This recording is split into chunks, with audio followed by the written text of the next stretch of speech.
Nasci e fui criado no Itaim Paulista. Ainda criança, meu pai foi embora e nunca mais voltou. Com 13 anos, comecei a pegar trem lotado, trabalhei em vários subempregos, ganhei piso salarial, tive todo tipo de chefe e patrão. Casei com Marilda Borges em 1998. Em 2000, nasceu meu filho Evandro e lancei meu primeiro livro. A literatura mudou minha vida. Hoje, tenho 14 livros publicados, organizei outros 13, fiz 2 filmes sem captar nenhum real, tenho uma livraria, um sarau, sou um pai presente, promovo eventos, faço acontecer. Eu sou a literatura marginal.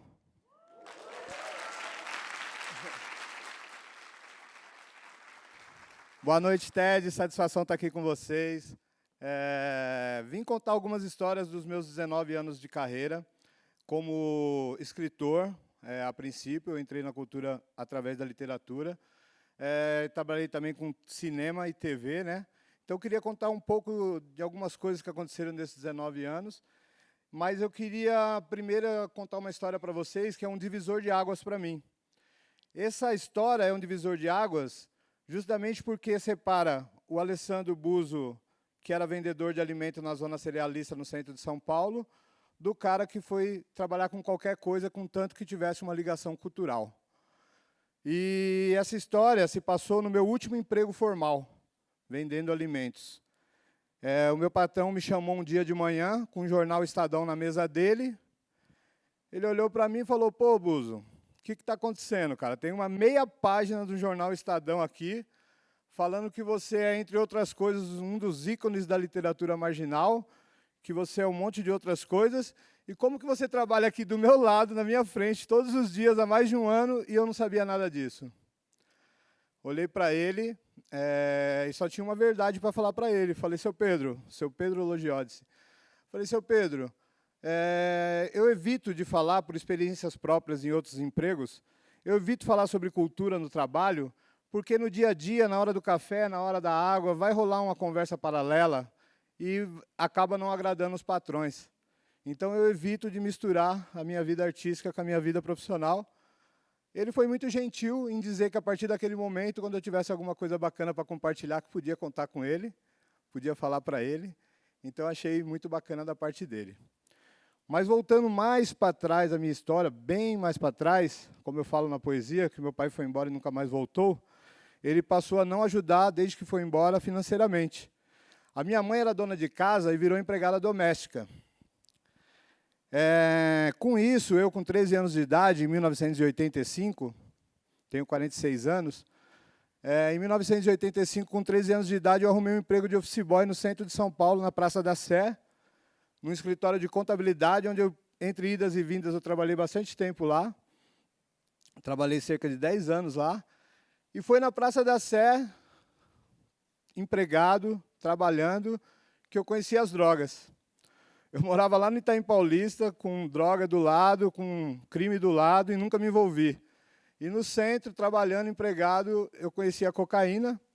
Nunca tinha fumado um baseado na minha vida e comecei a cheirar cocaína e usei cocaína por mais de 10 anos. Esse período, esses 10 anos, foram assim, eu considero um período... Eu sabia que eu estava indo para o caminho errado, que eu ia trombar com um poste, mas não conseguia desviar. Mas eu tinha certeza que só poderia melhorar a minha vida se eu largasse esse vício. Mas eu nunca conseguia, né?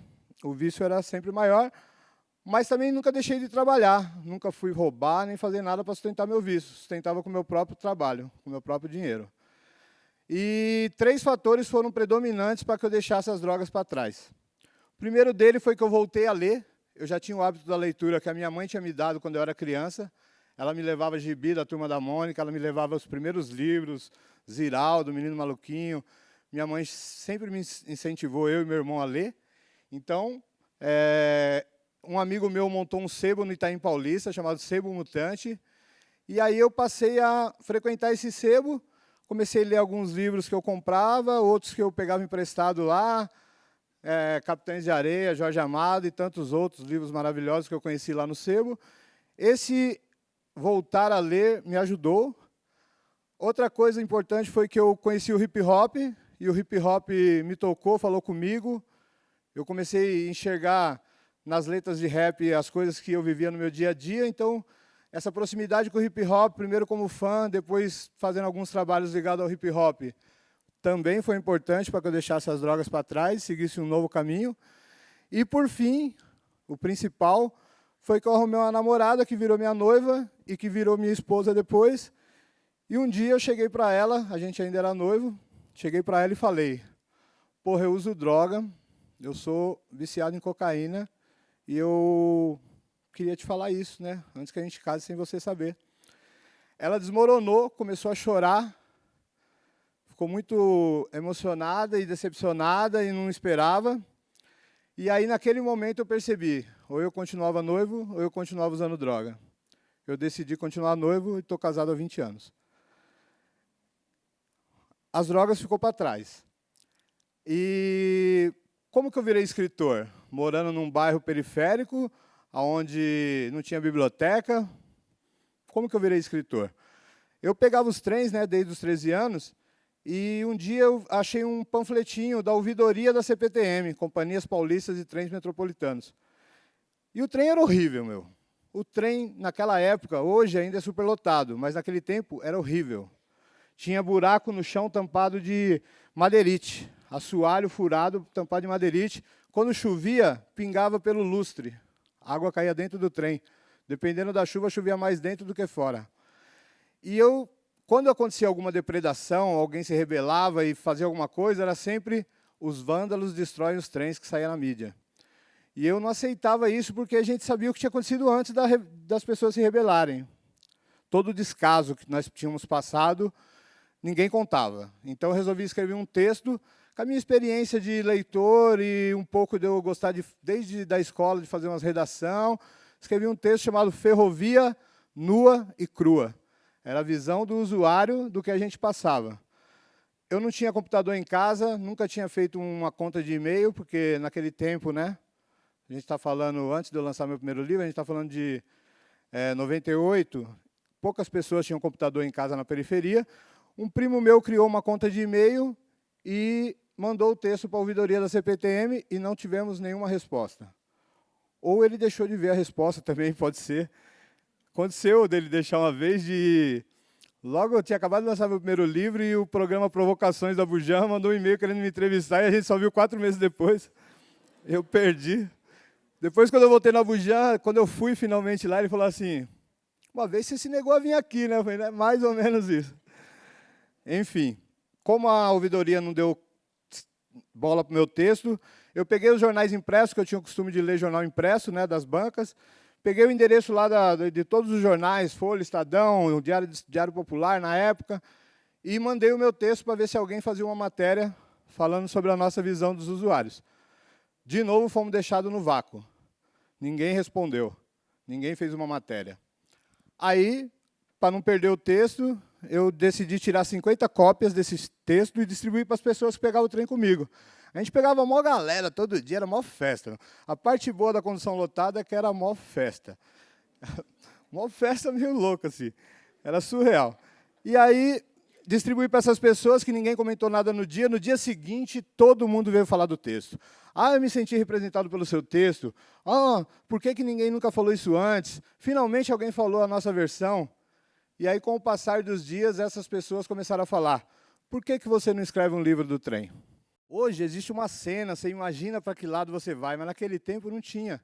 Pouquíssimas pessoas da periferia tinham publicado. Eu tinha visto uma matéria no jornal sobre o Ferrez, tinha acabado de lançar um livro sobre o Capão Redondo, né, o Capão Pecado. Eu sabia que tinha um livro Cidade de Deus, mas não era famoso ainda porque não tinha o filme. Enfim, contava-se nos dedos as pessoas da periferia que já tinham publicado. E eu, tentando lançar um livro, descobri que a única forma de lançar esse livro era independente. Você bancava, pegava o livro e saía andando. Só que eu não tinha dinheiro, eu não tinha nenhum dinheiro sobrando. Eu vendia alimento já nessa época, com um filho novo, com uma esposa, casa para cuidar, não tinha nenhum dinheiro guardado, nenhuma reserva. E aí surgiu uma matéria sobre a Bienal do Livro, que queria falar com 3 pessoas que estavam tentando publicar o seu primeiro livro. Uma das editoras que eu mandei o livro, tentando ser publicado, me indicou, falou: ó, tem esse cara aqui que você vê um livro do trem. Vou eu dar uma entrevista, primeira entrevista da minha vida para a televisão, na plataforma central do Brás, lotado de gente, rodeou de gente, o cara com o microfone da Globo. Eu falei, meu, pior do que encarar vocês aqui agora.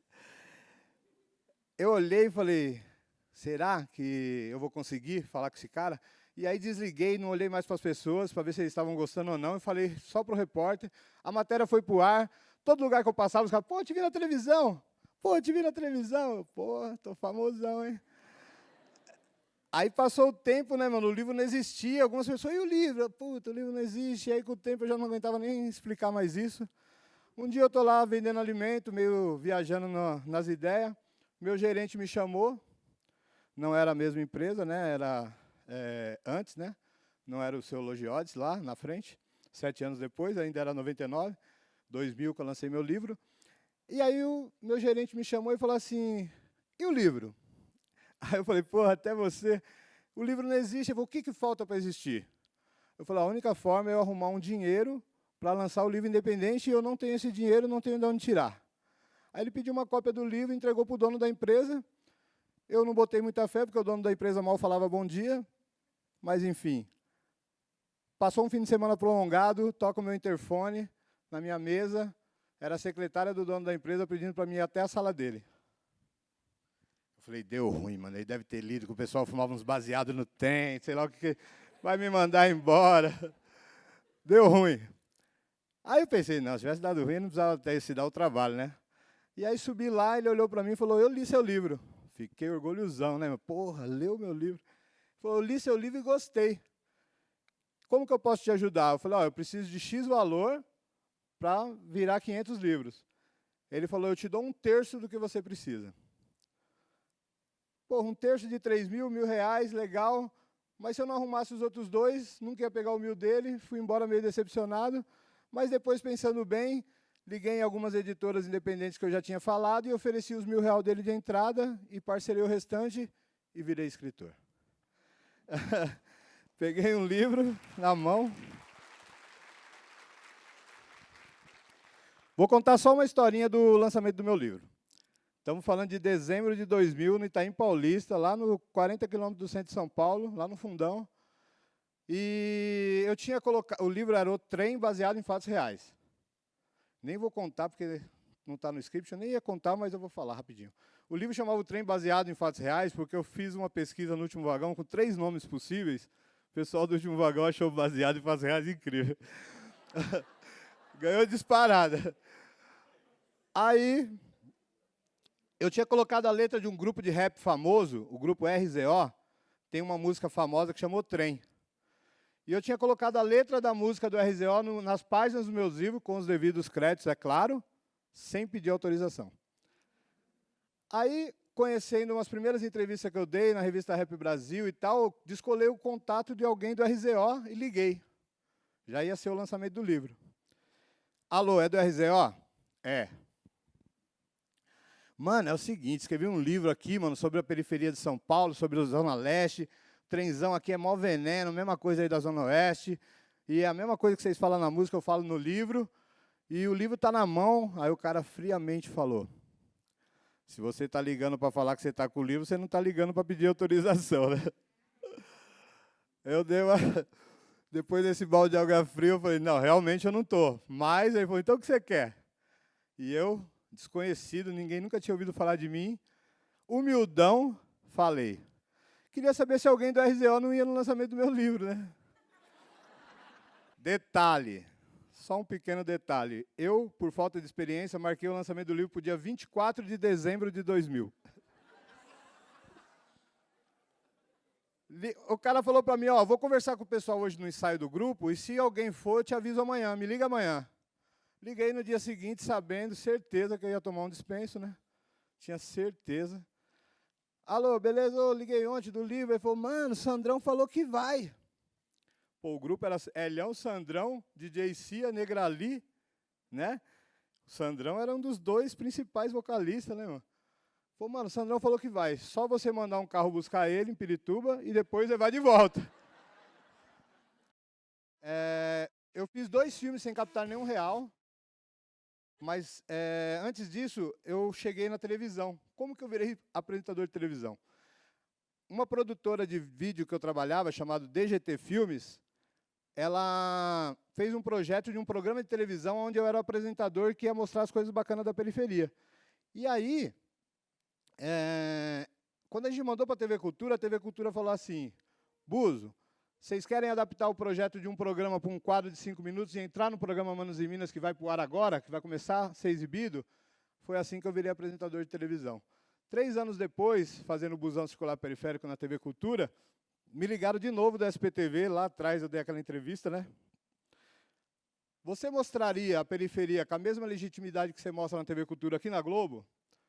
Falei, com certeza. Qual programa? A SPTV, primeira edição, com César Tralli. César Tralli vai assumir o programa e você vai ser o especialista em cultura da periferia.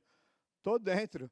Fiquei 3 anos na SPTV, de 2011 a 2014, foram 147 quadros exibidos na cultura da periferia. Isso me abriu um grande público, né, que até então era conhecido no meio do hip-hop, no meio da periferia.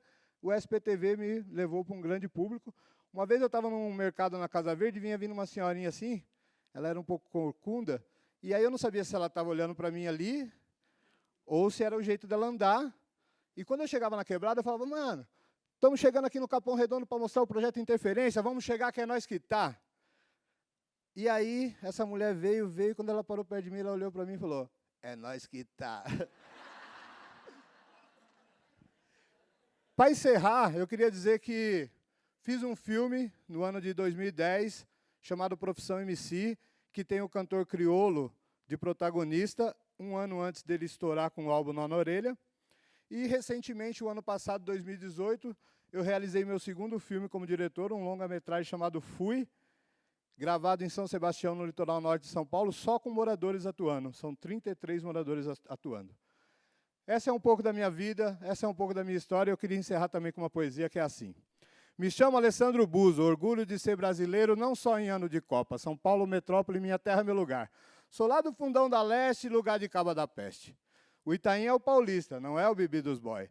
Gueto, periferia, favela, tudo isso que eu vejo olhando da minha janela. Lugar melhor que lá não existe.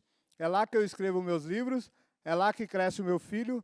Gosto tanto do lugar que costumam me chamar de suburbano convicto. Obrigado.